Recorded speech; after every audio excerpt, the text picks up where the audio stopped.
ایک دفعہ حضور کی زبان نور سے نکلا، ایک دفعہ صرف، کہ ایک اویس کرنی ہے، یہ صحیح مسلم ہے، ایک دفعہ نکلا، ایک اویس کرنی ہے۔ کرن کی شاخ ہے مراد، اس شاخ سے تعلق رکھتے ہیں، باپ کا نام عامر ہے، اویس بن عامر کہلاتے ہیں، برس کے نشان تھے۔ یہ دیکھو یہ ساری نشانیاں حضور نے بتائیں۔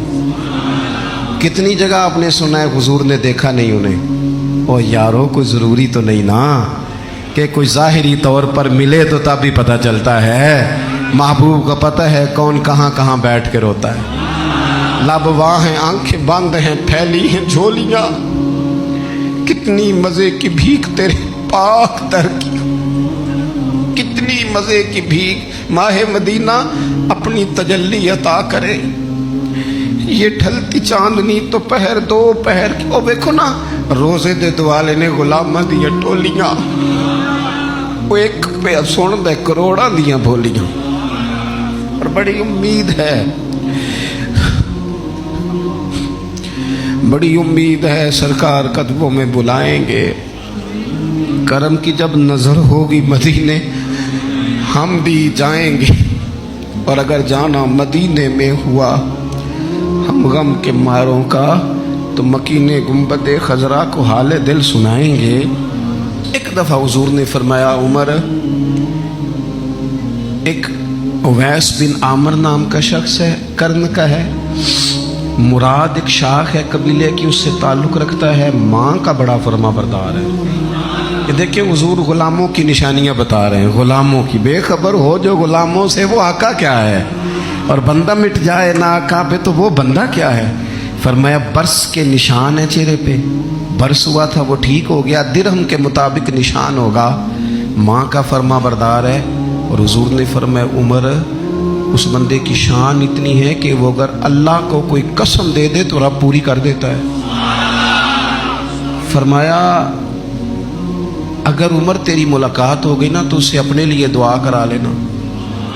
بس طے کر لیا حضرت عمر نے، جو بندہ بھی یمن سے آئے عمر پوچھیں اویس کو جانتے ہو، اویس کو جانتے ہو، جو بھی ملے نا حضرت عمر پوچھیں اویس کو جانتے ہو۔ ایک وقت وہ آ گیا کہ حضرت اویس خود ہی آ گئے، حضرت عمر کی ملاقات ہو گئی۔ اب ذرا دیکھنا نشانیاں بتا رہے، کہنے لگے آپ کا نام اویس بن عامر ہے، مراد کی شاخ سے ہیں، یہ چہرے پر نشان ہیں، ماں کے فرما بردار ہیں، کہاں؟ کہنے لگے اٹھاؤ پھر ہاتھ میرے لیے دعا کرو۔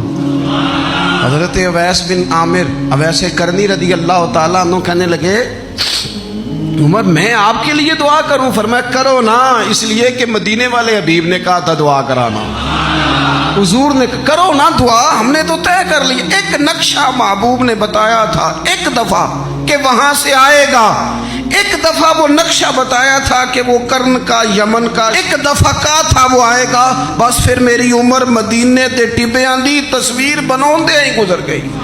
ساری زندگی پوچھا اویس تو نہیں نام، پھر وہ مل گئے تو کہا دعا کرو، دعا کرائی۔ پھر حضرت فاروق اعظم رضی اللہ تعالیٰ عنہ حضرت اویس کرنی سے کہنے لگے آپ کہاں جانے کا ارادہ رکھتے ہیں؟ یہ سارا کچھ صحیح حدیث میں موجود ہے۔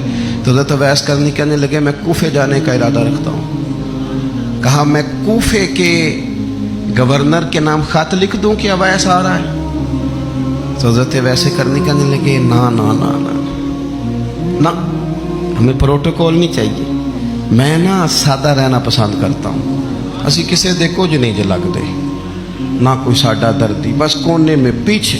ہم کوئی سٹیج کے شوقین لوگ ہیں، ہم کوئی نعروں کے شوقین لوگ ہیں، ہم کوئی تصویروں کے شوقین، ہم تو پیچھے بیٹھنا، بس کسی کو نظر آئے نہ آئے۔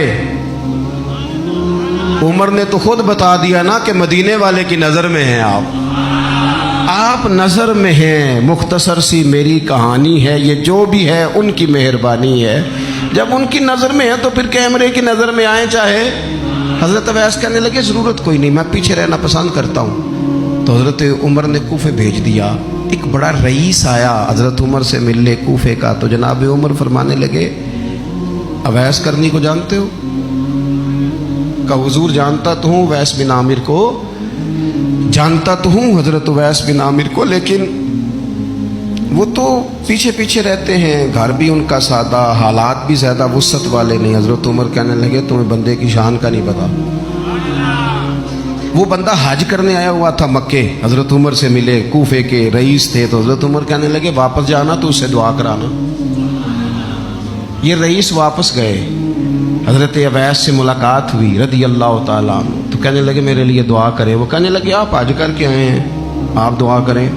کہ نہیں آپ کریں۔ کہنے لگے آپ حج کر کے آئے ہیں، آپ کریں۔ کہنے لگے نہیں آپ کریں۔ تو حضرت اویس سمجھ گئے، کہنے لگے عمر سے مل کے آئے ہیں۔